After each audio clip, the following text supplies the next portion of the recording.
Hey guys, this is the Kindergarten Rocks channel here. Today we're going to continue our book called Junie B, First Grader and the Toothless Wonder.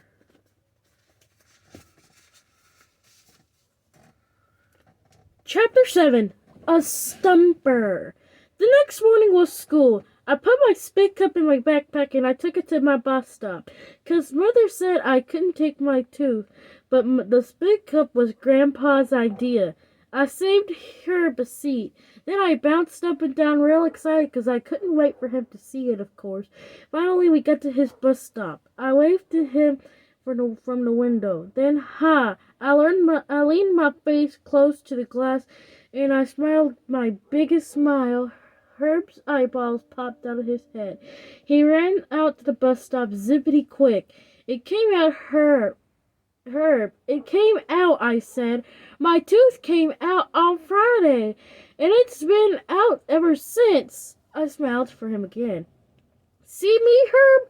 See how I look? I look fascinating, right? I don't look like Uncle Lou, hardly. Herb's eyeballs kept popping out at me.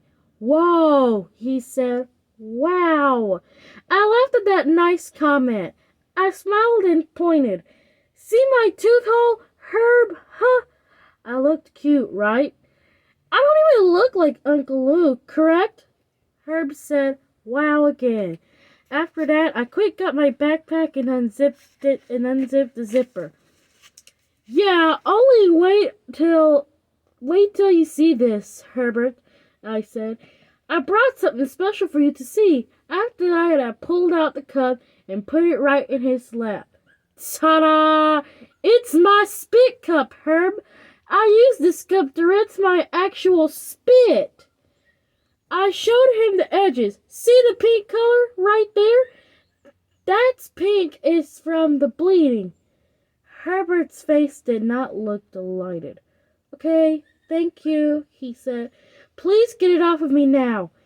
I got it off, but I thought you would like this, I said, very disappointed. Herb patted me. Live and learn, he said. Pretty soon his face got normal again. How much money did you get from the ferry, Junie B? He asked. Did you get a lot of cash? My stomach did a flip-flop at that question, 'cause I didn't want to discuss that matter, of course.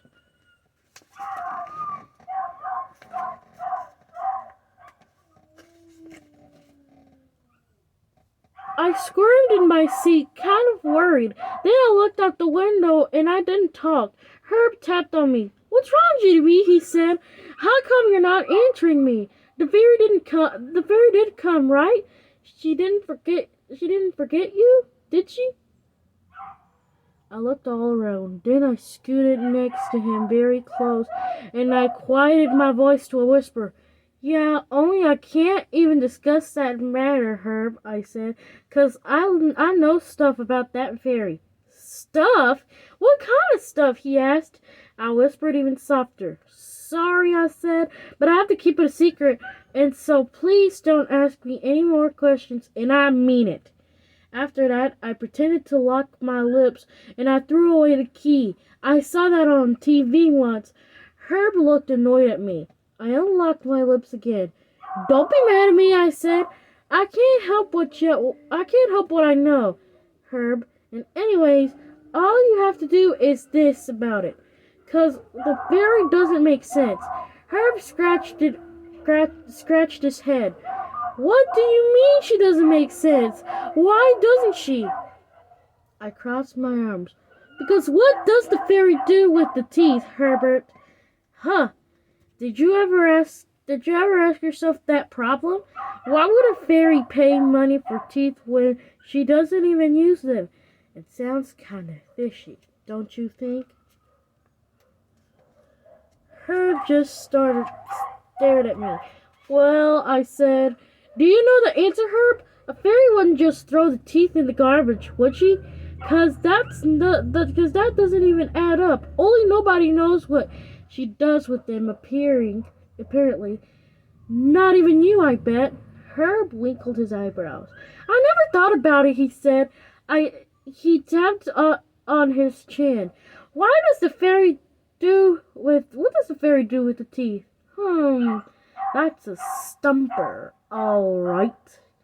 After that, he slid way down in his seat, and he thought some more.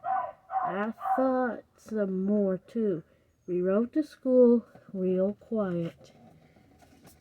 We'll be right back after this short little break. Chapter 8, Smiling.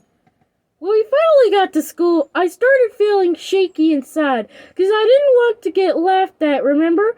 Plus, I was still concerned about the fruit throwing. I closed my mouth real tight, and I walked back to my desk. Lenny smiled and waved at me. I waved back, then very slow, I did a shy smile. That's when Lenny jumped from his desk, and he did a loud whoop. Cool, he said. You look cool, Junie B. Jose heard Lenny and came to see. Then he grinned at my brand new smile, and he gave me a happy high five. And that is not even the best part, because Mr. Scary saw what was going on, and he came all the way to my desk to see my tooth. He gave me a smiley face sticker. After that, he clapped his hands together, and he made an announcement to room 1. He told them I lost my tooth and asked me to stand up and show them my special new smile. I swallowed real nervous. Then I stood up kind of jittery, and I opened my lips a teensy bit so children could see my tooth hole. And what do you know? Room 1 was happy for me. All of them smiled real nice, except not May, of course. May just rolled her eyebrows.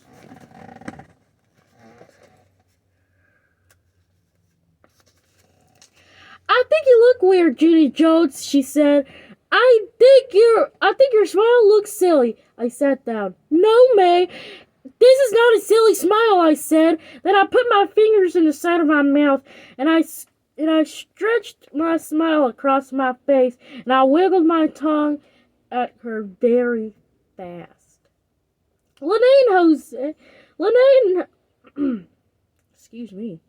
Lenny and Jose laughed and laughed, and guess what? At lunchtime, I made my smile even funnier, because Lenny gave me a raisin, and I put it right in my mouth hole, and it stuck there very hilarious. Shirley laughed her head up at that joke. I'm beginning to enjoy that girl. So how much did the Tooth Fairy leave you? She asked. Did you get a bundle? Yeah, said Lenny. I was wondering that too. I started feeling squirmly again. I looked at Herb kind of worried. He tried to explain the matter to them. Well, Junie B didn't exactly leave her tooth from the fairy yet, he said. All the children looked at me. Why, they said. Why didn't you leave it, Junie B? I squirmed some more. Then finally I took a deep breath. I've got issues with that fairy, that's why, I said kind of quiet. Issues? Asked Lenny. Like what kind of issues? I swallowed real hard. Issues like, well, like what does she do with the teeth, for instance, I said. For a minute nobody said anything. Then May made the cuckoo sign at me. What does the fairy do with the teeth? She said. What kind of dumb issue is that? I flashed my angry eyes at that girl. Well, if it's so dumb, then you must know that answer, right, May? I said. And so what does the fairy do with the teeth, huh? She doesn't pay money. She doesn't pay money just to throw them away, doesn't she? After that, I waited and waited for her to answer. The other children waited too, but May didn't say anything. Well, I said. Well, said Charlie. Well, said Jose. Finally, May's face turned red, and she went to get a drink of water. After that, the whole lunch table started talking about the fairy. Only no one knew what what she did with the teeth. We wondered and wondered. Then all of a sudden Lucille stood up. And she fluffled in her fluffy dress. Well, guess what? I don't really care what the tooth fairy does with the teeth. All I care about is how much money she leaves. She looked at room 1.